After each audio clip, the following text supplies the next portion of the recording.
Hey guys, welcome back to Crack a Pack.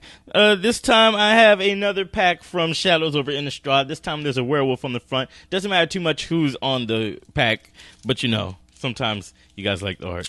I think the werewolves are actually one of the finer parts of Innistrad. It's my favorite. The fact that they flip is really cool, and then it's one of the finer parts of Innistrad, if you ask me. Okay, so we're starting up with Militant Inquisitor. It is a 2/3 that costs 2 and a white. And he gets +1/+0 for each equipment you control. So that's pretty cool. It's pretty cool if you ask me. Doesn't even have to be equipped. You just cares that you have it. Then we have Ghostly Wings. It's an aura that costs 1 in the blue. It has Enchant Creature. Enchanted Creature gets +1/+1 and has flying. And discard a card. Return Enchanted Creature to its owner's hand. I've seen a lot of good stuff happen with this card. I've seen plays where creatures that already have flying get this card, and they just use discard as a way to activate madness as well as protect the creature that already has flying. Next, we have Inspiring Captain, a 3/3 that costs 3 and a white. And when he enters the battlefield, creatures you control get +1/+1 until the end of turn. Good guy. Good guy. Good guy, Captain. Next, Magmatic Chasm. A sorcery that costs 1 in the red, and it has creatures without flying can't block this turn. This is the finisher. This is the finisher. You want to play this card when you're going to do your final smash, if you will, your last move. If you play this and don't win on this turn, you probably played this card wrong. Next, we have Ghoulcaller's Accomplice. It is a 2/2 for 1 in the black, and it has for one black mana and 3 mana of any color. Also exile this guy from your graveyard. Put a 2/2 black zombie creature token onto the battlefield. You can only activate this ability anytime you can cast a sorcery. This card's pretty good. He's pretty good. Next, we have True Faith Sensor. It's an equipment that costs 2 mana to play. An equipped creature gets +1/+1 and has vigilance. As long as the equipped creature is a human, it gets an additional +1/+0. And it costs 2 to equip this. Alright, nice equipment.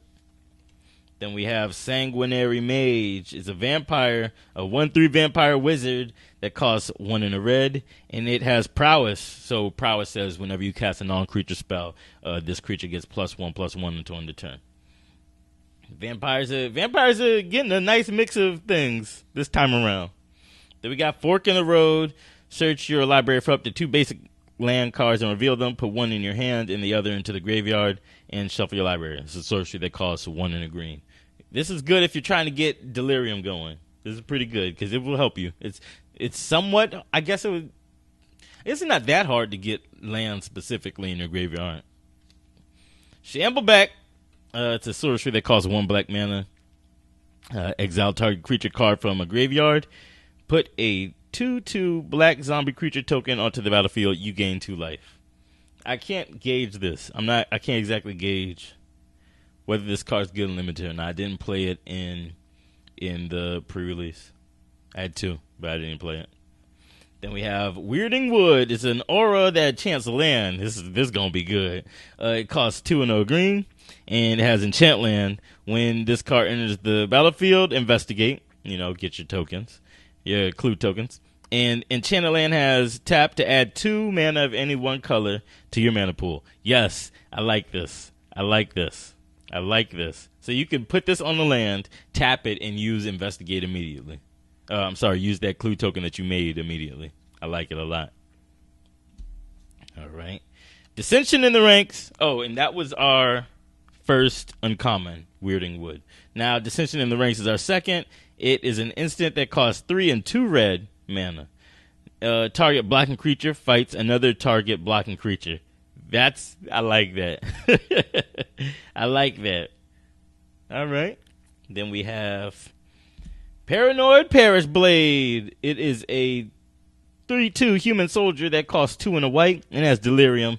He gets +1/+0 and has first strike as long as there are 4 or more card types among cards in your graveyard. This is why I was talking about putting land specifically in your graveyard. You want 4 different types so that he can get better. Delirium makes him a lot stronger. What's our rare? What we got for a rare? Okay. Anguish Unmaking. It's an instant that costs 1 and 1 white mana and 1 black mana. Exile target non-land permanent. You lose 3 life. This is a key moment in the story for Shadows over Innistrad. All right. So this is our rare. What's our double face card? Okay, it's an uncommon. It's Autumnal Gloom. It's an enchantment. A flip and transform enchantment that costs 2 and a green mana. For 1 black, you can put the top card of your library onto your graveyard. Just straight up mill yourself for 1. And Delirium, at the beginning of your end step, if there are 4 or more card types among cards in your graveyard, transform Autumnal Gloom. It becomes a creature. I can see the 4/4 on it. What does it become? It becomes the Ancient of the Equinox. It's a 4/4 tree folk with trample and hexproof. That's not bad. That's not bad. That's not bad at all. And then we have our card, place card. Okay. Oh, and we got a spirit token. Look at that. Okay. If I'm picking from this, guess what I'm picking? You know, I think I might have to go for, even though I just said this, even though I said I'm not a big fan of this color in this set so far, I think I have to go for Dissension in the Ranks. My pack one pick one is Dissension in the Ranks. Because it'll help me to remove not only 1, in most cases just 1, but it could possibly help me remove 2 problem creatures. We clear the field for the rest of my boys. If you guys would pick a different card from what's on the list here, please let me know. Post in the comments below. And I will let you guys know next time what I'll pick from my next pack. Have a great day.